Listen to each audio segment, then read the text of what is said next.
Okay, good morning, everybody. Good morning. It's Saturday, early. Yeah. All right, today, the riot in Ephesus. And this is a part one. Acts chapter 9. Acts chapter 19, starting at verse 21. Afterward, Paul felt compelled by the Spirit to go over to Macedonia and Achaia before going to Jerusalem. And after that, he said, I must go on to Rome. He sent his two assistants, Timothy and Erastus, ahead to Macedonia while he stayed a while longer in the province of Asia. About that time, serious trouble developed in Ephesus concerning the way. It began with Demetrius, a silversmith who had a large business manufacturing silver shrines of the Greek goddess Artemis.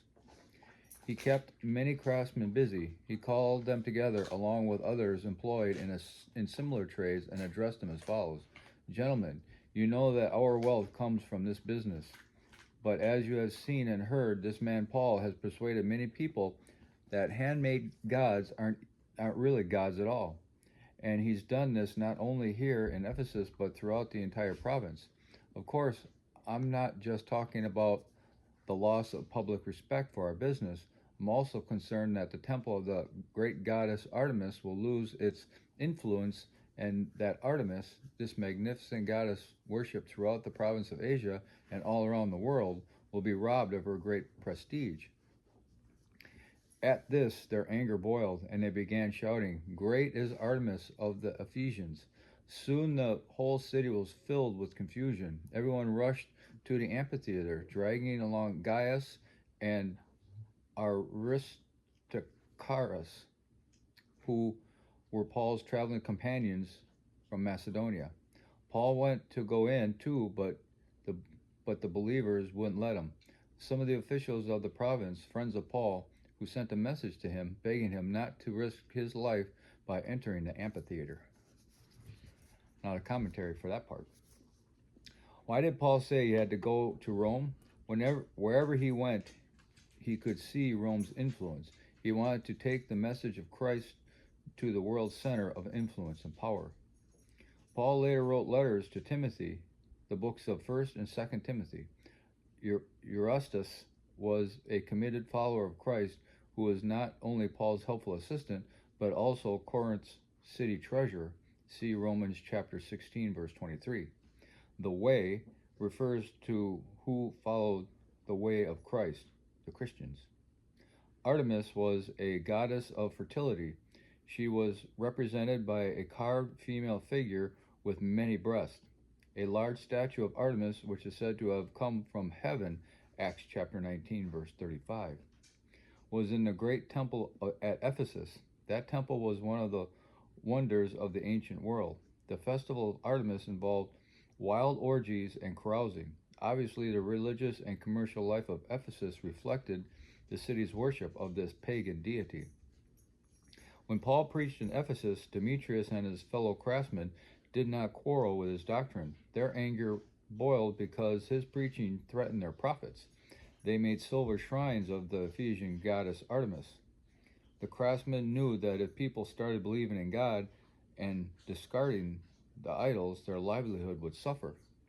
Demetrius' strategy for stirring up a riot was to appeal to his fellow workmen's love of money and then to encourage them to hide their greed behind the mask of patriotism and religious loyalty.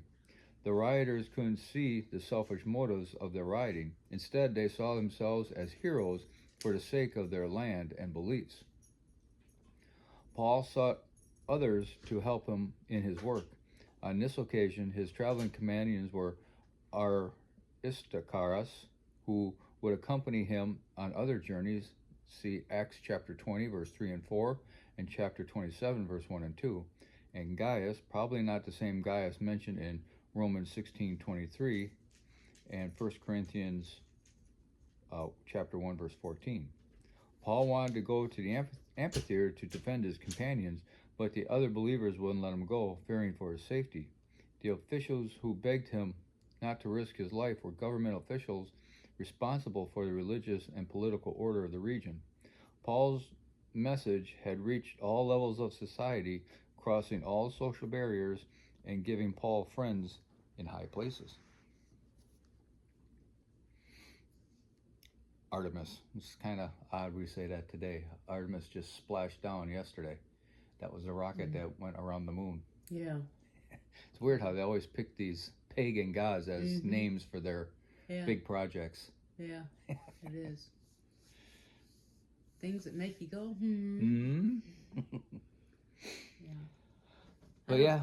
I don't know that I have. I think we talked about this yesterday. Everybody was so, about these idols and the different kind of things that we make even now, and people get mad about losing their work because that's what they did. That was what their whole deal was to make idols. Right. That's their whole income. And, and God said, don't worship, graven images. And again, we don't need a cross hanging somewhere anywhere on us, a jewelry or anything to worship the living Christ. Right. It's not necessary for us to have anything, and God made that very clear in the Old Testament. He doesn't need anything to show his power.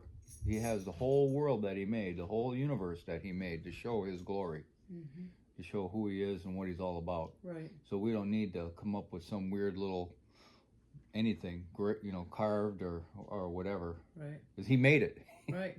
Just look around and you'll find all kinds of things. You're just taking something he made and try to represent him, but you can't. You cannot represent the God of this universe in anything, any way, shape, or form that we could ever imagine. Right.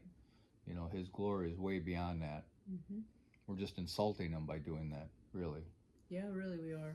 So we don't need anything other than just to look around and see his presence everywhere. Okay, I hope everybody has a glorious day, and we'll talk to you later.